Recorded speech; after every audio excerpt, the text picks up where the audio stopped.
खातिर एगो दर्पण भी होला। दूल्हे राजा डाली हो तब तक हम सोचलिए कि फरियाद गल हो तो स्यारा वारा गौले रहती भैया से स्यारा गौले में हमन गौलियन के भी फायदा हो, लेकिन का करबा चल गेलन फिर अगला रस्म खातिर के तो जौना चीज खातिर ना आल हो लोग वो कई जरूरी हो। ऐसे स्यारा बाद में हो जाई, उससे पहले विरहा भूमिका से संकेत बा कैसे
दुनिया में कोई को जोड़ा ना लगेला जहाँ यही भारत से जोड़ा लगा के भेज दिया जा। ई पीरन के धरती है, आला उदल के धरती है, बिरलोरी के गामा की धरती है, राणा शिवा की धरती है। अरे भैया विराह के से शुरुआत हो रहा बा एक लाइन गौ वाली लगता कैसे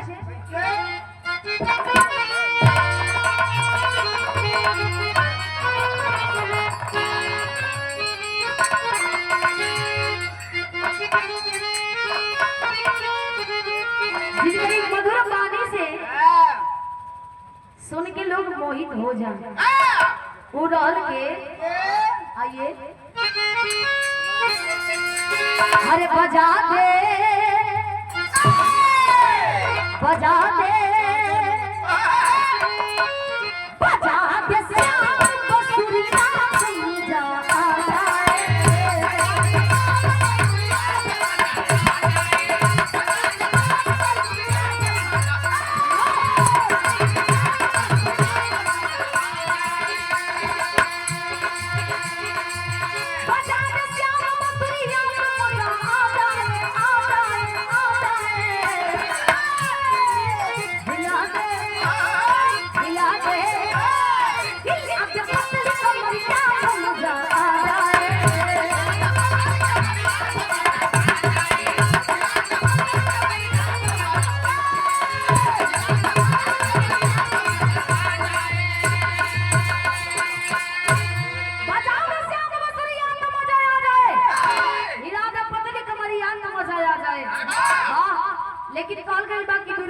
ना होला। पंच परमेश्वर बैठल हुआ जे जितना अभ्यास करेला जौना चीज में उतना ज्ञान प्राप्त होला। आरी पर आरार पर बैठ के टटोलला से बढ़िया है कि कुछ गहरा पानी में पौड़ के बैठ के देखल जा, अभ्यास कइल जा, तबे कुछ भेटाई। अब मान सम्मान से जिए वाला मर्द कबो मान सम्मान बेच के ना जिएलन। आई वीरताई खून में होले, कहीं पेड़ पर ना उगेला ना दुकान पे बेचाला। कैसे भैया अरे बचा ले बचा ले बचा ले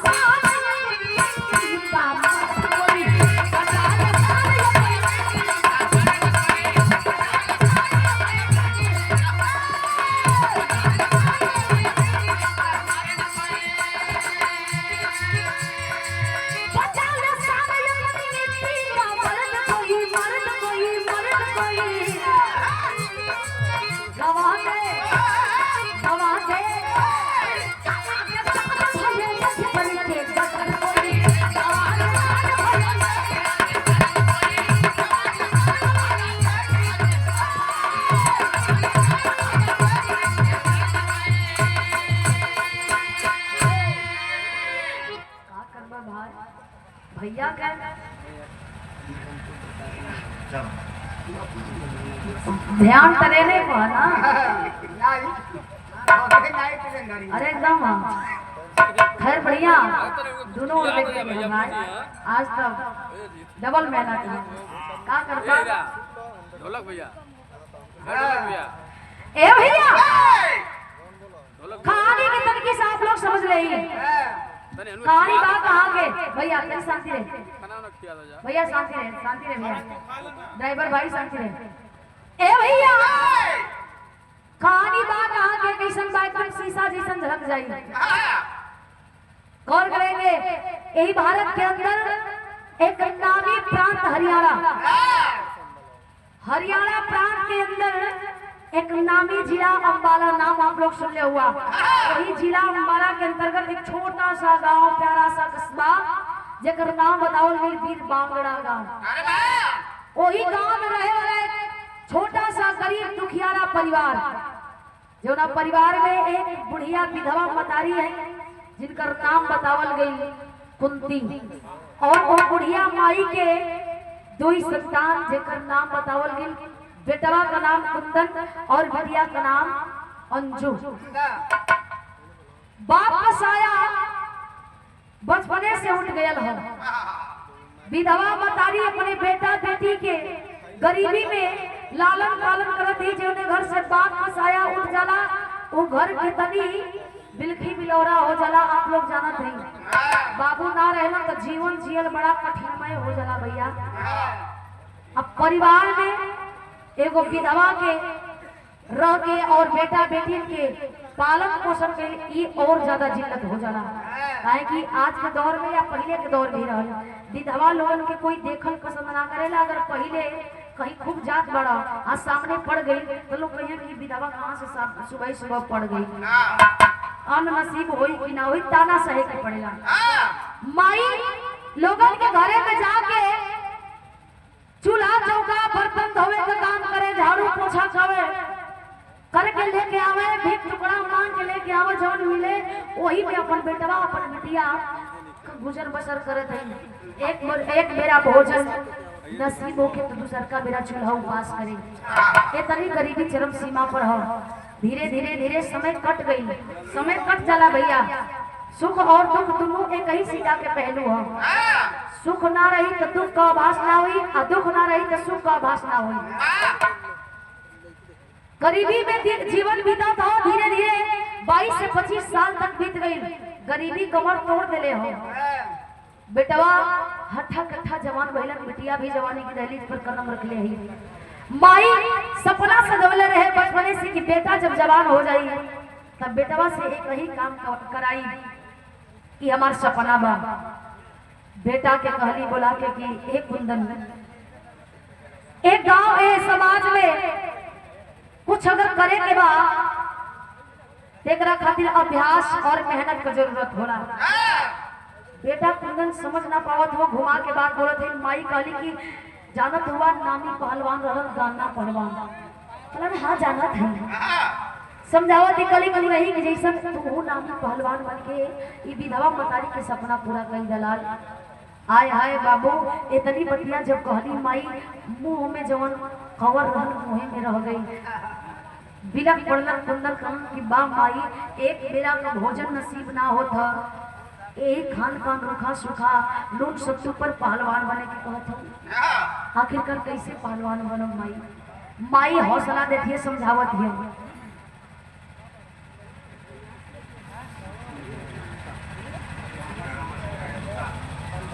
रामा शंकर यादव जी पूज्य गार्जियन श्री शाहपुर की धरती से आप जी द्वारा आशीर्वाद आएगा 1 रुपया गार्जियन को बहुत बहुत प्रणाम बा आशीर्वाद की कामना बा। माई समझावत ही अपने बेटवा के विवाह में गीत लगता का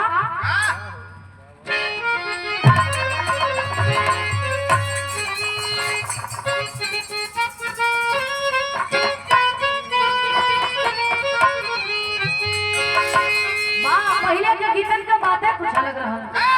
आजकल का गीतन का सुनते रहा भैया बाजा रहा मुहवा पर डाल के चदरिया लहरिया लूटा है राजा। क्या बात है मनोज भैया ताल में जावत वो औरत कैसा रहे कि मुंह ढाके के कहत रहे भैया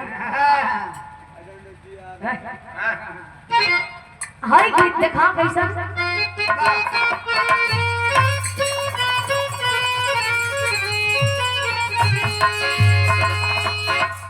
कवि जी कितनी बढ़िया लिखत हुआ अरे कबहू कागा से कोयलिया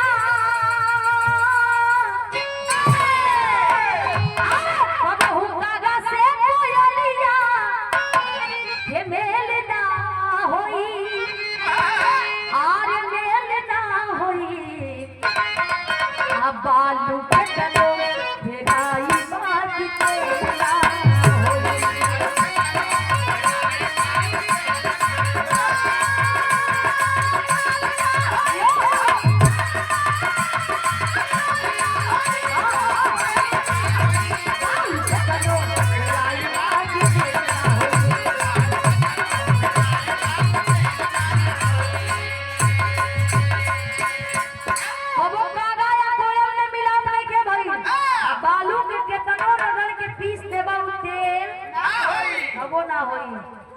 तेल सरसों में से निकलेला तीसी में से हाँ भैया लेकिन बालू में से ना निकले माई समझावत भैया का अरे लाल तकिया न लागे लाल तकिया न लागे अरे यही रानी में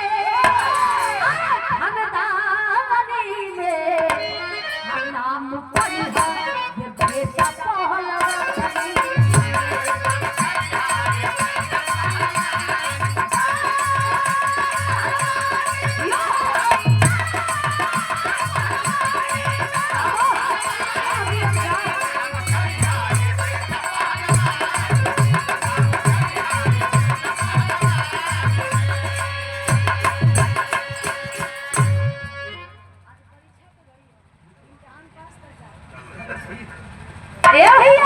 ये बेटा पहलवानी समझावत ये कलश की जंगिया लंगोटा उठौले हुआ ना माई का सपना पूरा करे जात हुआ ना तो अव्वल दर्जा के पहलवान बनिया जेकर के नाम होके चर्चा होके शोहरत होके ऐसा ना कि मेढ़ी बराबर करे वाला पहलवान बनिया तक कसौटीदार मान सम्मान बचा के एक बात और कह दिया अरे माई के दुधावा रखिया की मतिया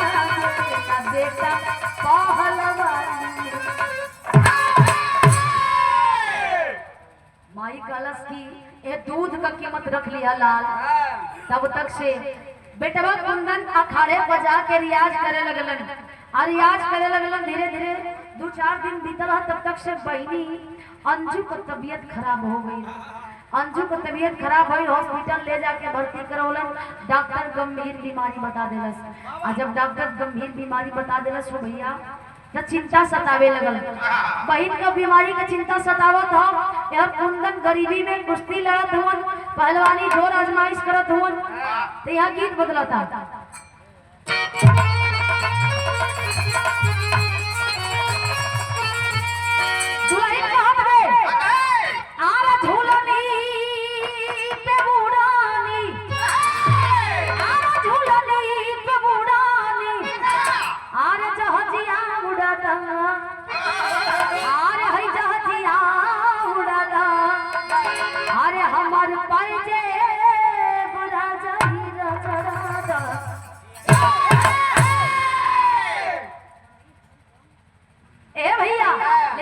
पहलवान करत का हमन यही भारत में के बा पहलवानवा अरे के बा पहलवानवा अंग्रेज होल्ड हो या के अरे लंगवा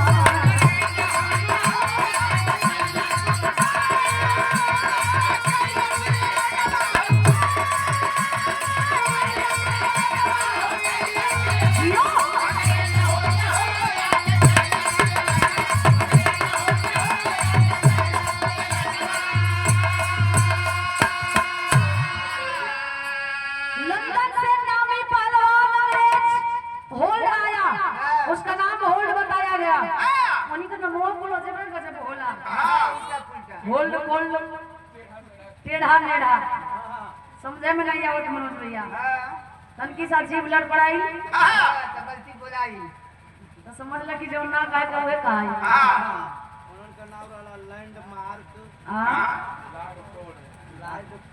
बस बस बस बस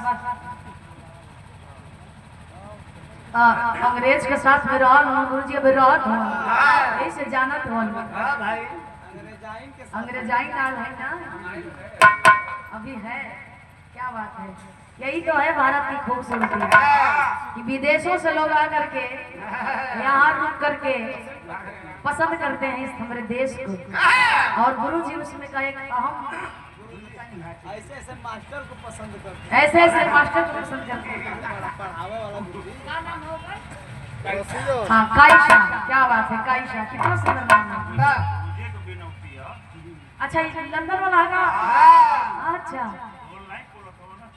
ए भैया आकर के ऐलान कर दिया भारत की राजधानी दिल्ली में है कोई माई का लाल तो पहलवान आकर के हमसे हाथ मिला ले बाबू वो पेपर पत्रिका में बतिया छपल आज जब छपल तो खबर सब करी यहाँ पहुंचल राष्ट्रव्यापी हो गए चारों तरफ फैल गया आज जब फैल गया तो पहलवान सोचलन कि एक बार देख ही लिहल जाए पहलवान अखाड़े पर लड़े खातिर के चलो तो बिरहा के पैटर्न थोड़ा सा बदला था आई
लेकिन भाव दहल गई पहलवान रंगत में हुआ जोश में हुआ कैसे अरे सुनी के चुनौती चैलेंज बहादुर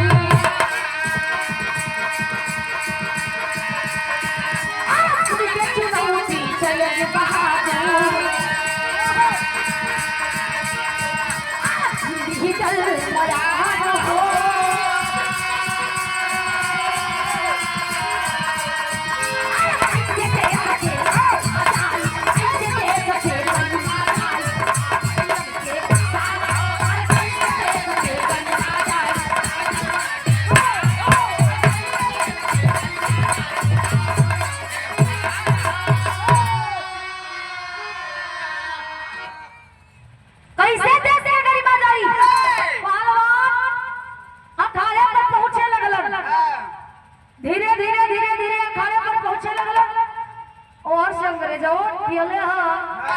दूध डब्बा वाला गर्मी में बोतल एकदम जहर चले और एकदम जहर आके मुड़ी देखे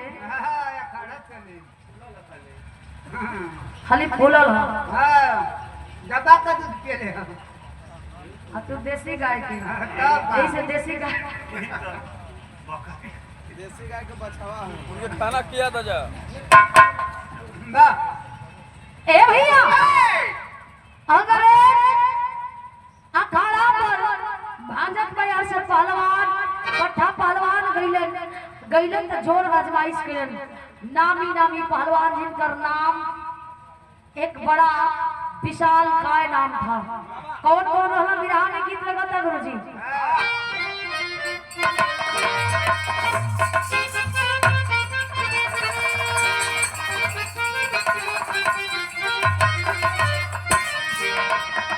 कोनो मेहरारू को मरद नशेड़ी मिल गई हाँ हो दारू गांजा पिए आप पी के तिरछा चले लगे। हाँ बढ़िया करे। अच्छा का बढ़िया करे भैया। अच्छा मेरे को मोटा रहा जैसे तो हार वाली लटका या और कुछ ना वो तिरछा मैं सब्जी रोने में छिटा जाए बेचारा निहुर जाए। हाँ हाँ कौन गीत भैया।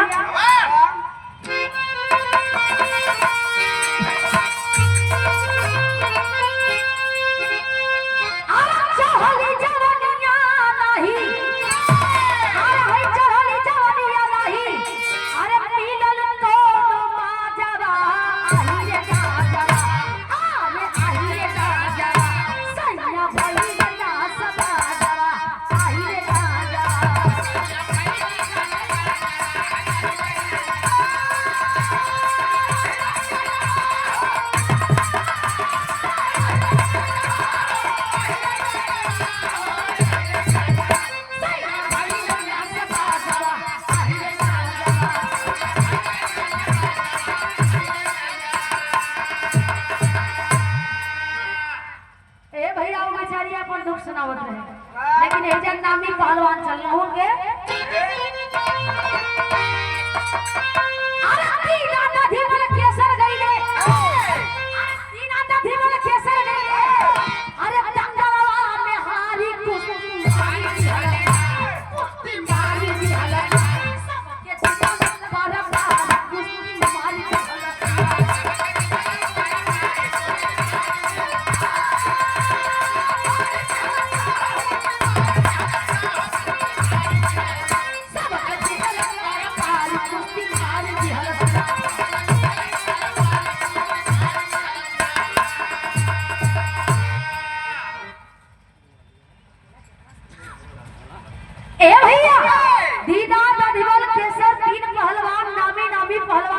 जैसे ही अखाड़े पर गईला हाथ मिलावलस तुरंत छींच के जाला। जब पटक दिहलस तब महफिल में एकदम शांत। जैसे यहाँ महफिल शांत बा वहाँ भी महफिल शांत लगे कि एगो मच्छर भी भनभना जाई तो समझ में आ जाई, एगो सुई भी गिरी तो समझ में आ जाई। महफिल इतना शांत हो गए जहाँ पहलवानों के नाम पर ताली बजे। अंग्रेज आके अखाड़े पर बार बार ताल ठोकत बा, बार बार ललकारत बा। बुढ़िया माई निकल के आई लोहिया में से अपने कुंदन के लेके बुढ़िया मतारी भी पहुंचल रहल। आई बीच अखाड़े सोटा लेके खड़ा ये कलश के रे हवा कोनो मरद त एकरा के शांत कईदा। हां कोनो माई का लाल अरे घमंडी के पटक के चकना चूर कर देगा घमंड के। माई ललकारत है बुढ़िया आज पहलवान बनत है। जंगिया लगोटा चले ले हम कसले वो धीरे से ढीला करके निकल लेते हैं के जाई जान दीवावे। हां भैया मारा तबे मरौवन धीरे धीरे निकले लगल। माई कलश करे लानत में ऐसन जवानी पर ऐसन खून पर एगो अंग्रेजी पहलवान के नहीं शांत कर सकत हो तू लोग ना कर सकत हो तो हमार बात सुनो। कहते का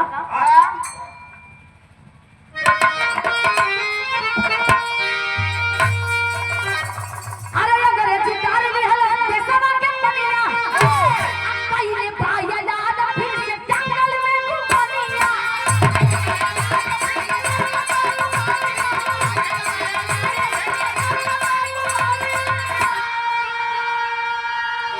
अरे सुन के चिड़ौटी माई की हली लाल कारी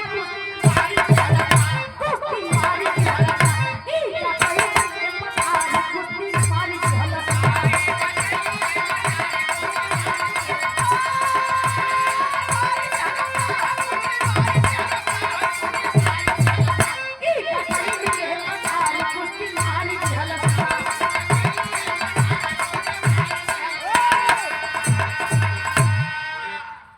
माई बुढ़िया ललकारा थे कलश के कोई ना लड़ी तो हमार बेटवा कुंदन लड़ी। बेटवा कुंदन लड़ी। कुंदन सुन के आवाज बाप रे बाप अबे जंगिया लंगोटा बाने को सहूर ना भयल हो कोनो दाव पेच ना जानत है। और इतना भारी भरकम नामी पहलवान के सामने माई हमरा के खड़ा करे हलो। ई कैसन घड़ी, ई कैसन परीक्षा लेत हो, ई कौने घड़ी असमंजस में डाल देलो माई। बिलखे लगल कुंदन करन की माई, ए माई कलित की माई सुना हमार बात सुना। अबे तो है करे के ना चाहत रहल हम माई, काहे कि तोहार बेटवा अबे परिपूर्ण नइखे भेल माई। हम अबे और आधा अधूरा कला में बानी। अबे तक गुरु लोगन का बस खाली ज्ञान के अपने अंदर उतारे की कोशिश करतनी माई।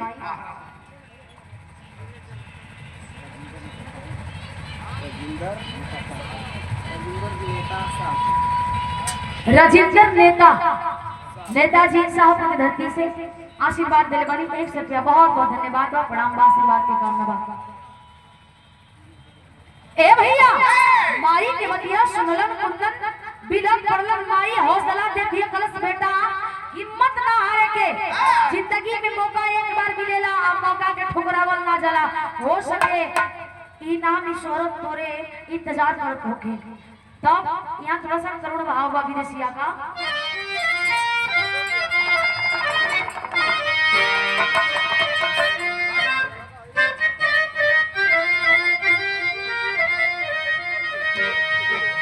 कहत हवन कुंदन हरे कुश्ती के दिनवा माई,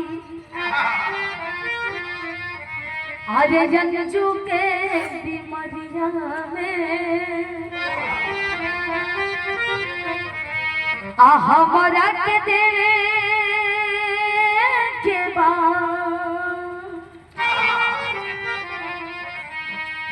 दिन बोतल खूनावा। कुंदन रोवत हवन कहत हवन कि माई हम कुश्ती लड़े जाए कि बहनी के इलाज कराई। बहनी के डॉक्टर 3 बोतल खून के मांग कैले हुए माई। हम खून दे दे तो कमजोर हो जाए ना, बहनी के जान बचाई कि देश के मान सम्मान बचाई। माई समझावत बिया अपने बेटवा के का कहलस।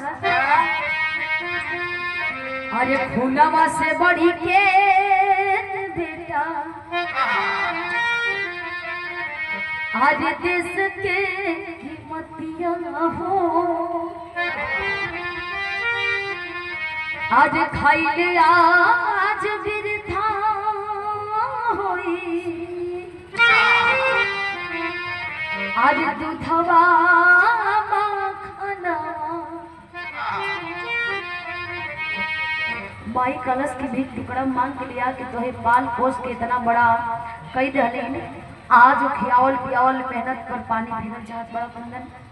देश के मान सम्मान का बात बा, बहनी का जान बाद में बचैया, लेकिन ये देश के मान सम्मान बचाला बाबू, ये देश के मान सम्मान बचाला। कुंदन रोवत हवन झरझर झरझर आंख से आंसू बहत बा। कलम की जवान बहनी हॉस्पिटल में पड़ल है, हम बड़ी असमंजस में आई माई। बहनी से एक बार मिल लेवे दे, का पता कि अंग्रेज कब का दी हम कुश्ती लड़ने के बाद। बहनी से जाके भेंट करत हवन। बहनी से कहलन कि रे बहनी रे अंजू, माई कसम दे के भेजत थी हमें कुश्ती लड़े के। नामी पहलवान भारी भरकम पहलवान के सामने हमरा के खड़ा कर दे। बहनिया उठ के बैठ गई, आ बैठ के भाई के कलाई पकड़ लेहलस। पकड़ के कहत है का कहलस। अरे हरी हना भैया रखिया, अरे राखी के कीमतिया हो, अरे हथवा मिलई हा जाके आ दंगल में वीरनवा। भैया बहनी समझौली कि भैया हो जाके वो पहलवान से हाथ मिला के आकर पटक के घमंड तोड़ दिया। बचपन से लेके आज तक राखी बांधत आवत रही, तो से कुछ हो ना मंगले ही ना, समझ ल कि तोहर बहन के ये राखी के बधाई हुई। आंसू पोंछ के चलल हो कुंदन, आ जब चलो हो तो तेरी के भाव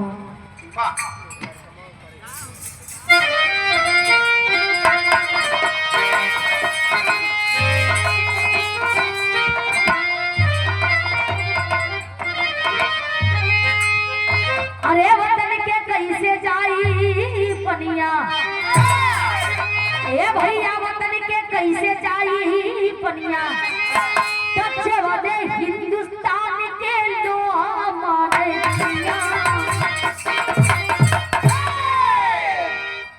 जोने हिंदुस्तान की लोहा माने दुनिया वतन के कैसे जाई पनिया ए भैया मान सम्मान कैसे चल जाई भले ही जान चल जाई बहनी का जान बाद में बचाई पहलवानी लड़ब कुश्ती लड़ब कुंदन सोच के चल दिले हुन अखाड़े पर पहुंचलन रेफरी ऐलान कैलन दोनों तरफ से हाथ मिलवल भइल जोर अजमौलन कुंदन कलन के हमसे 4 गुना वजन में बा ये इसे ना पटकाई एकरा खातिर के कुछ करे के पड़ी तो कॉल गइल बा कि जहां बुद्धि ना काम करे हो जा सॉरी जहां बल ना काम करे वहां बुद्धि लगा लेवे के चाहिए वहां दिमाग लगा लेवे के चाहिए कुंदन कलन की बस समय का कोनो बांध है ना हो लेकिन इनके पटकम जरूर कुंदन लगलन घूमे चारों तरफ पैतरा लेवे लगलन घूमत अखाड़े पर जब 4 से 5 मिनट तक घुमौला तो वो अंग्रेजी पहलवान का हालत खराब होके लगलन हाथ के गाज फेंके तब धीरे धीरे जोर अजमावे लगल जोर अजमावत आ छरक के भर ले इसका लाजा आ भर के घुमा के उठा के मार जब धड़ाम से पटकले हुआ एक ही बेरी में चीत हो गई जब चीत हो गई तब पूरा महफिल में इतनी ताली बजल कि ताली के आवाज के आगे कुछ सुनाई ना देवे हार फूल लेके बरसावत होन कोई देश का झंडा तिरंगा लेके दौड़ल हो कोई पहलवान को उठा के कानी पर घूमे लगल बाजा गाजा बाजे लगल एकदम जय घोष होके लागल कुंदन के बार बेटवा बार कुंदन मान सम्मान बचा देला कुंदन के जब देखलन माई देखलस बुढ़िया कि कुंदन के हमरे हाथों हाथ लोग उठोले हुअन तब बुढ़िया मतारी वहां से निकल गई कुंदन के घरे जाए से पहले वो विधवा माई कुत्ती घरे पहुंचत थी तो घरवा पहुंच के करत काहे आला में बतावे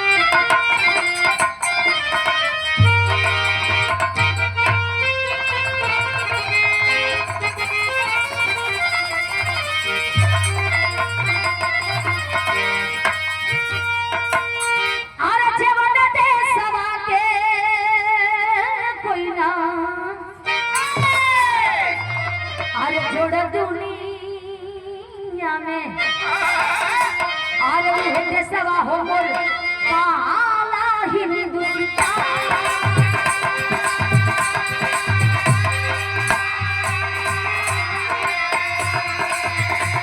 जहां के विश्व की रही रहल गाना कहलवाना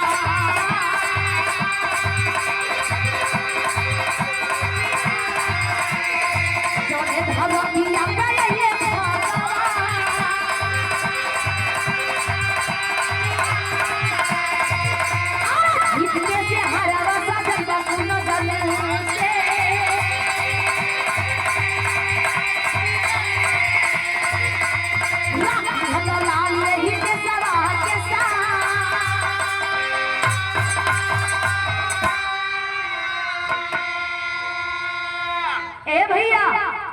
आखिरकार माई कुंदन कलश की सपना हमार सच हो गई बेटा देश का मान सम्मान गरिमा बचा ले हला कुंदन माई घरे जाके बड़ी खुश हिया इतनी खुश हिया कि खुशी का ठिकाना ना है पंचो आरती का थाल सजावत है कि बेटवा आई तो झूम झूम आरती उतारब बेटवा के चंदन का टीका लगा के और अपने बेटवा के कुछ ऐसे स्वागत करब तब तक से एक चमचा एक गद्दार आकर के ओ बुढ़िया मतारी से कह रहा है मजाक कर रहा है देखिए मजाक की भी हद होती है मजाक ऐसा ना करा कि केहू के जान पर बात बन जाए ए भैया आगे कलश की बुढ़िया माई बड़ा खुश हो बुढ़िया माई कली की खुश है हमारे खुशी का ठिकाना ना तो है ना पता का उसकी नहीं कलश की दुनिया जान में तो ही कि ना पता हमारे बेटवा कुंदन कुश्ती लड़के नामी पहलवान के पटकले हो माई का उद्गार देखा कलश चमचा के सुना ज्यादा खुश भइले का जरूरत ना हो पहलवान के पटकले हो उनको जानत हो अंग्रेज पहलवान के पटकले हो तो अंग्रेज के गिरफ्त में भी हो अंग्रेज बहुत जल्द होके फांसी भी चढ़ावे वाला हुआ आय है बाबू, इतनी बतिया सुनते माई के हथवा से आरती के धरियावा छूट गई बिखर गई सपना। माई गिर के वही अंगनवा में छटछटा थिया, 1 मिनट में प्राण त्याग देहलस। इस सदमा के बात के बर्दाश्त ना कर पौलस माई, जहाँ खुशी एकाएक गम। माई गिरल है धरातल पर, प्राण त्याग दिले है। और कुंदन के घोड़सवार करके ले आवल जाता, दुआरी पर माजमा लगल बा, दुआरी पर भीड़ लगल बा। कुंदन घोड़ा से उतर के सबसे पूछत हो, का हो चाचा, का हो भैया बाबू। एक कुंदन के स्वागत करे खातिर आल हो लोग ना, तब खुशी हो त जश्न मनावा, काहे मायूस हुआ लोगन। कुंदन सबसे पूछत हमन, एगो दादा आइलन कहन, बेटा घरवा में जाके देखा। भीड़ चीर के कुंदन घरे में जाके चौकट पर माई के लकार, 2 लकार गौरवलस की माई, ए माई हम तो सपना पूरा करके आ गई माई। माई बाड़ी की बोलियन, जाके उठा के माई के अपने गोद में लेके आप बिलखत हवन, चच्चन रोवत हवन, झरझर झरझर आंसू बात बा कहत कि माई काहे खातिर के कुंदन के इतना बड़ा नाम देहलो माई। ऐसे तो बढ़िया रहल कि हम बिना नाम कर लिया, कम से कम तू तो साथे रहलू। बाबू का तो साया बहुत पहले ही उठ गई, अब तो हम दोनों भाई बहन अनाथ हो गई जा। कुंदन कहत होगा,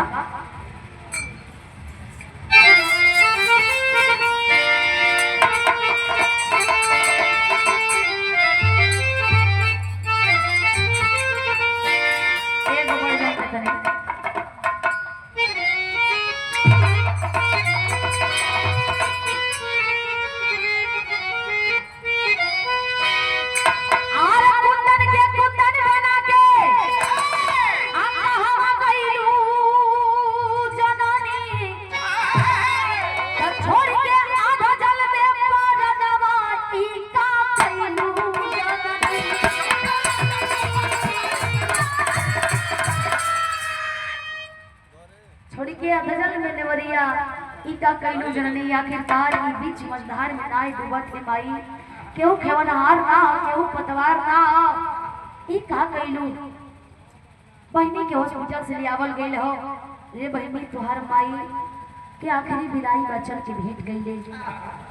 अंजू बहनिया भी आके माई के लिपट के रोवत हिया। कुंदन कहलन की भार बोझा उतार लेले हो तू, तब हमसे नाराज भइल हो तो काहे नाराज हो गइल। कहत है का,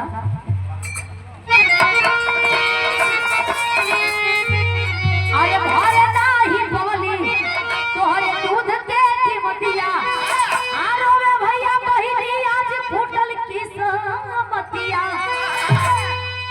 तब तोड़ी के ममता के बंधना माई का कैलू जननी, तब छोड़ के आधा जल में नेवरिया ई का कैलू जननी।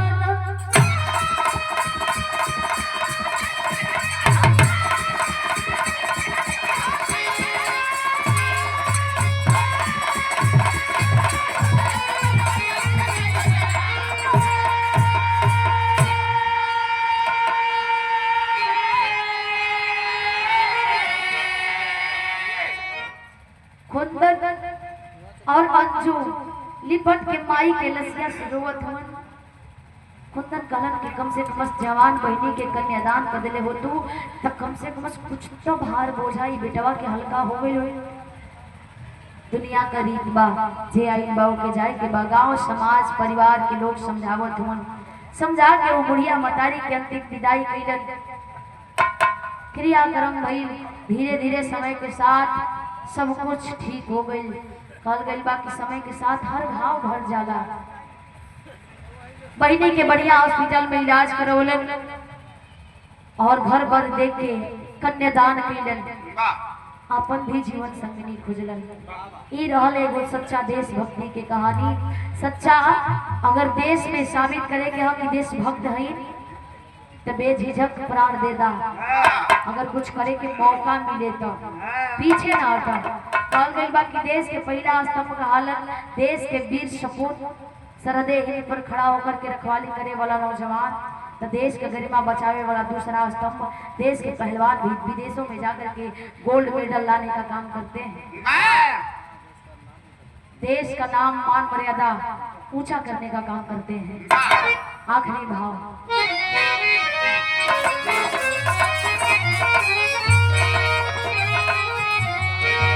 तुझे बरकासी बोलू सुख नंदन बोल